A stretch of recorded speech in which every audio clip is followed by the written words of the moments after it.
बहुत ही दुखद है।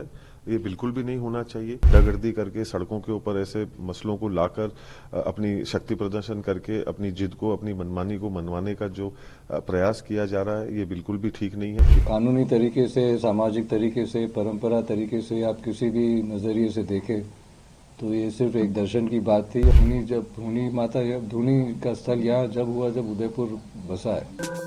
महाराणा प्रताप एक ऐसे योद्धा जो काल की तरह हर शत्रु पर छा जाते थे, चाहे दुश्मन सेना कितनी भी बड़ी और मजबूत क्यों ना हो। महज महाराणा प्रताप का नाम सुनकर ही थर थर कांप उठते थे। मगर आज के मौजूदा समय में उन्हीं के वंशजों के बीच लड़ाई चल रही है, जिसकी वजह है राजगद्दी।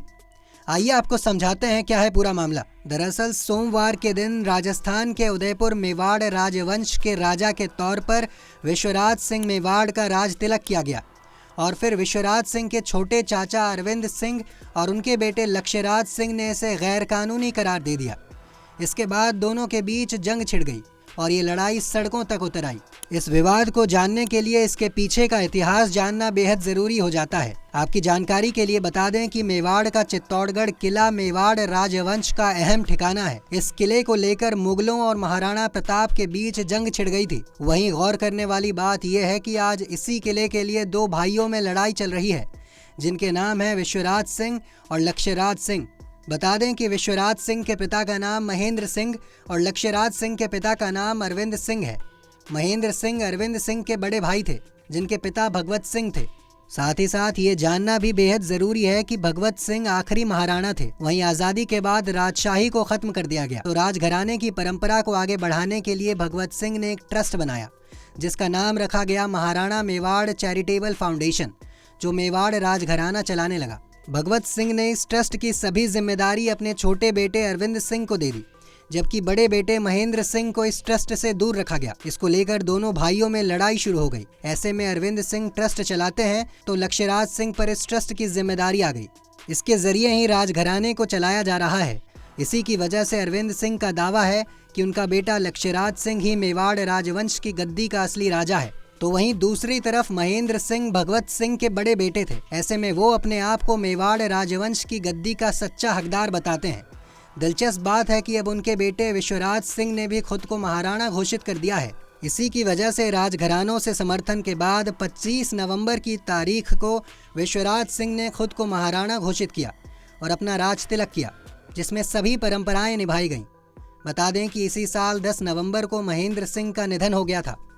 यही वजह है कि लक्ष्यराज सिंह और उनके पिता अरविंद सिंह गुस्से में नजर आ रहे हैं और उन्होंने इसे अवैध करार दे दिया है। बहरहाल देखना दिलचस्प होगा कि इस लड़ाई का हल कैसे निकलता है। नहीं, बहुत ही दुखद है। ये बिल्कुल भी नहीं होना चाहिए और मैं उम्मीद करता हूं कि कानून के जो रखवाले हैं, प्रशासन जो है, सरकार जो है, वो कानून का साथ देगी और न्याय करेगी जो सही चीजें हैं। और ये गुंडागर्दी करके सड़कों के ऊपर ऐसे मसलों को लाकर अपनी शक्ति प्रदर्शन करके अपनी जिद को, अपनी मनमानी को मनवाने का जो प्रयास किया जा रहा है, ये बिल्कुल भी ठीक नहीं है। किसी कार्य को करना, सहमति असहमति होना, मत होना या ना होना, ये लोगों की एक निजी सोच जो है वो हो सकती है। और अगर आप उससे सहमत है या ना है, हमारे लिए अदालत के जो दरवाजे हैं वो खुले हैं। और अगर हम नहीं सहमत हैं तो हम अदालत का दरवाजा जाकर खटखटाएं। ये कहाँ तक जायज है कि हम लोग कानून को हमारे हाथ में ले लें और अपने आप को उससे ऊपर माने और हम लोग चुनिंदा पदों के ऊपर जो है, जो चुनकर आए हुए पदों के ऊपर हैं, उसके बाद हम सरकार को और प्रशासन को हमारे मुताबिक जो है वो हम चलाएं। क्या परंपरा, आप खुद राज परिवार से जुड़े हुए हैं, जिस स्थल को लेके धुनी दर्शन को लेके विवाद है, क्या इतिहास उसका है और क्या जो बातें सामने आ रही है कि राज तिलक की रस्म अगर होती है तो उसके बाद धुनी पहले मैं ये सवाल पूछना चाहता हूं कि क्या हमारा मकसद जो है वो क्या है। हम इस एक आस्था के साथ में जुड़ी हुई सोच जो है, उसके साथ में हमारा मंसूबा कुछ और है क्या, हमारी चाह कुछ और है क्या। क्या हम हमारी जिद को साबित करवाने के लिए कोई कार्य को करना चाह रहे हैं, या हम किसी जगह के अंदर प्रवेश करवाने के लिए और किसी एक सोच और एक पैगाम को पहुंचवाने के लिए, या कोई साजिश के अंतर्गत कोई अन्य काम को करने के लिए हम ये कर रहे हैं क्या। क्योंकि हम लोग 40 वर्ष पहले ऐसी चीज को भुगत चुके हैं और वो पुनः इतिहास को दोहराने का जो है एक प्रयास करवाया जा रहा है, जिसको हम लोग जो है किसी भी तरीके से नहीं चाहते हैं कि गैर कानूनी रूप से उसको जो है वो पहुंचाया जाए, कराया जाए या वो हो। उस स्थल को लेके प्रशासन ने एक जो है नोटिस जारी किया जी। है और उस जगह को किया गया है जी। उसके लिए रिसीवर जो है वो नियुक्त किया गया है। जी। अगर वो पूरी कार्रवाई होती है जी। तो उसके बाद आपका क्या कदम रहेगा? नहीं, देखिए, उन्होंने एक कार्रवाई करने का एक प्रयास किया है। हमारा जो है जवाब उसके ऊपर जो है वो कानूनी रहेगा। इसका मतलब ये नहीं कि मैं सरकार के साथ में या प्रशासन के साथ में गुंडागर्दी करने लग जाऊं या मैं उनको जोर जबरदस्ती जो है वो करने लग जाऊं। ये कोई तरीका नहीं होता है। उन्होंने एक कानूनी या गैर कानूनी कार्य करने का एक प्रयास किया। हम लोग उसका कानूनी रूप से जो है वो जवाब देंगे और उसको कानूनी रूप से हम लोग जो है उसे अदालत के अंदर जाकर और उसके ऊपर हम लोग कार्रवाई करवाएंगे। एकलिंग दर्शन को लेके क्या रहेगा?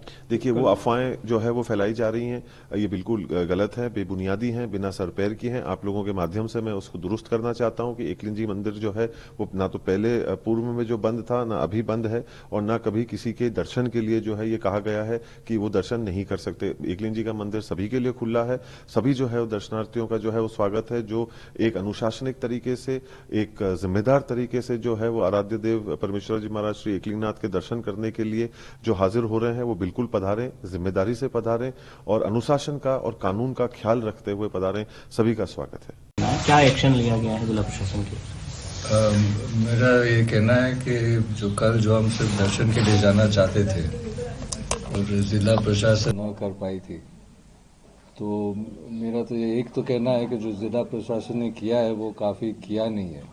उनकी तरफ से तो एक कमज़ोरी नज़र आई है, क्योंकि कानूनी तरीके से, सामाजिक तरीके से, परंपरा तरीके से आप किसी भी नज़रिए से देखें तो ये सिर्फ एक दर्शन की बात थी और मेरा हक भी है वहाँ जाके दर्शन करना। और प्रशासन मेरे हक को कायम नहीं रख पाई और अंत में जैसे आप सब लोग, काफ़ी लोग थे रात को, जैसे हम सब लोग वहाँ इकट्ठा हुए थे दर्शन के लिए और फिर वो अंदर से पथराव भी हुआ। फिर भी प्रशासन ने पथराव के खिलाफ अभी तक, मेरी जानकारी में है कि अभी तक तो वो उन्होंने कुछ नहीं किया इसके लिए भी। और जहाँ तक अंदर जाने की बात थी दर्शन के लिए, वो ऐसे ही कह रहे थे कि हम गेट कैसे खोलेंगे। तो अभी जो है उन्होंने नोटिस, कल रात को नोटिस दिया है कि सेक्शन 145 के तहत उस प्रॉपर्टी को सीज करने, और कल रात वो कह रहे थे हमारे पास एडिक्वेट फोर्स नहीं है कि हम अंदर जाएं और सीज करें, इसलिए उन्होंने कहा वो आज फोर्स मंगा रहे हैं। तो अब ये देखने की बात है ये प्रशासन जो नोटिस उन्होंने लगाया है उस पर वो काम करे कि नहीं करे। आपको लगता है किसी तरह से प्रशासन या उदयपुर की जो भी अथॉरिटीज काम कर रही है किस तरह से दबाव में है? अब आप देख सकते हैं कि पथराव हुआ है और जो पारंपरिक और कानूनी हक है मेरा, उसका भी वो हक भी नहीं है। नहीं। देश दुनिया की तमाम खबरों के लिए देखते रहें पंजाब केसरी.com। साथ ही कमेंट सेक्शन में अपनी राय जरूर दें।